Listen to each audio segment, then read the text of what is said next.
4 milliards de barils.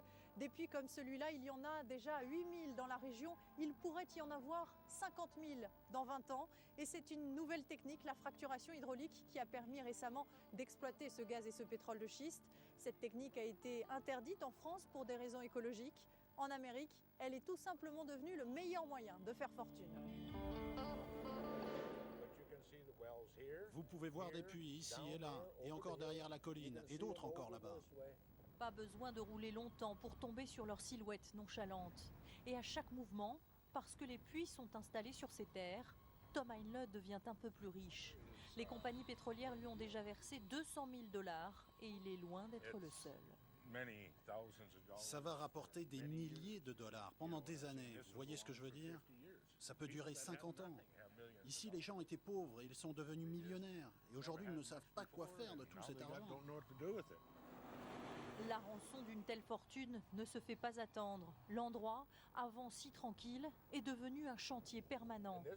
Ça n'arrête jamais 24 heures sur 24, même la nuit. Car il faut sans cesse ravitailler ces puits gourmands en eau et en produits chimiques.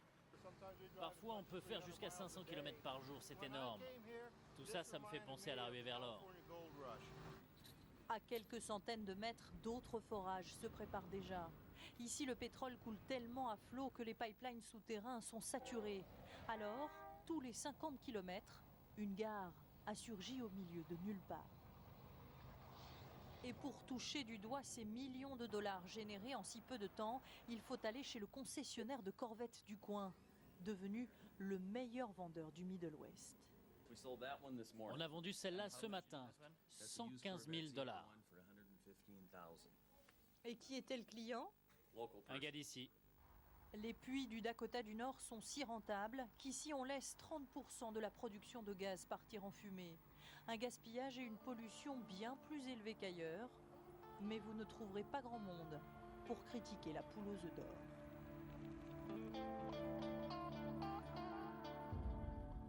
Robert Arms, vous êtes avocat, vous travaillez pour les compagnies pétrolières. Justement, derrière nous, on est en train de creuser un puits de pétrole. Racontez-nous l'aventure extraordinaire de ce Dakota du Nord. Il y a environ 200 puits comme celui-ci où travaillent 120 hommes. Ils mettent 30 jours à forer un puits avant de partir ailleurs et ils seront encore là à travailler quand il fera moins 30 degrés en plein mois de janvier. Expliquez-nous ce qu'est la fracturation hydraulique. Le forage derrière nous creuse 3 km verticalement et 3 km horizontalement. Ensuite, il faut le remplir avec de l'eau et du sable sous pression pour fracturer la roche et que le pétrole puisse remonter par ces fractures. Est-ce que la nature peut le supporter? Nous n'avons jamais eu d'accident avec la technique du fracking dans le Dakota du Nord.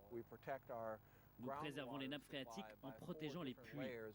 Il y a une double peau, 2 conduites en acier, isolées par 2 couches de béton. Et ça peut durer longtemps? La durée de vie d'un puits, c'est entre 30 et 45 ans. Donc cette industrie est encore là pour très très longtemps. Et pour exploiter ces puits de pétrole, il faut une main-d'œuvre prête à travailler dans des conditions difficiles, mais payée à des salaires bien plus élevés qu'ailleurs. Un Eldorado qui a déjà attiré des milliers d'Américains. Ils sont bien souvent arrivés avec leur propre caravane. La petite ville de Williston a vu sa population plus que doubler en 2 ans sans y être préparée. Reportage Pierre Grange, Jean-Philippe Eckett et Loris Freeman. Des champs de caravanes au milieu des vaches. Au pays des salaires mirobolants, il ne faut pas être trop regardant sur le confort personnel.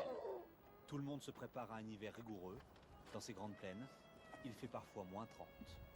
Là, rien que pour avoir le droit d'installer mon mobil-home, je dois payer 600 € par mois. Et c'est ce qu'il y a de moins cher en ville. Ici, tout est exorbitant. Le revers de la médaille.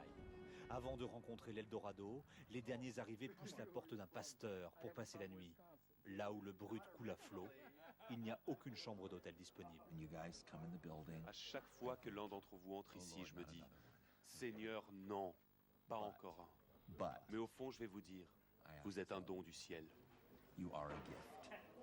Le pasteur fait entrer 30 personnes chaque soir.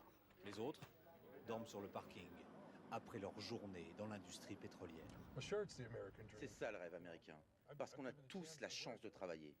Pour ça, j'ai fait 1600 km. J'ai conduit 16 heures d'affilée. À partir de novembre, l'église a décidé de leur interdire de dormir sur le parking. De peur qu'ils meurent de froid ou qu'il y ait un incendie s'ils font tourner le moteur toute la nuit. Je ne sais pas ce qu'ils vont devenir. Williston manque de logements et d'infrastructures. Il y a des kilomètres de bouchons chaque jour en plein champ, au milieu de nulle part. La ville doit tout construire en même temps, une autoroute, un hôpital et des milliers d'appartements. Car tous les jours, des dizaines d'Américains viennent grossir la population. Ils se précipitent au pôle emploi local, où le taux de chômage officiel laisse rêveur, 0,7%. Tu gagnes tout de suite au moins 100 000 $ par an, sans diplôme. On ne voit ça nulle part ailleurs.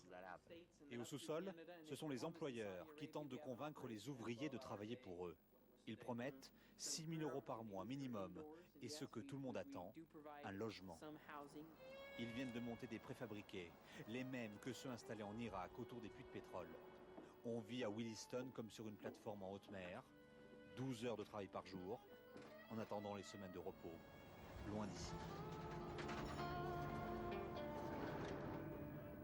Demain, Gilles, nous serons au Texas, 30 degrés de plus, une autre terre de pétrole qui est aussi celle des méga-churches.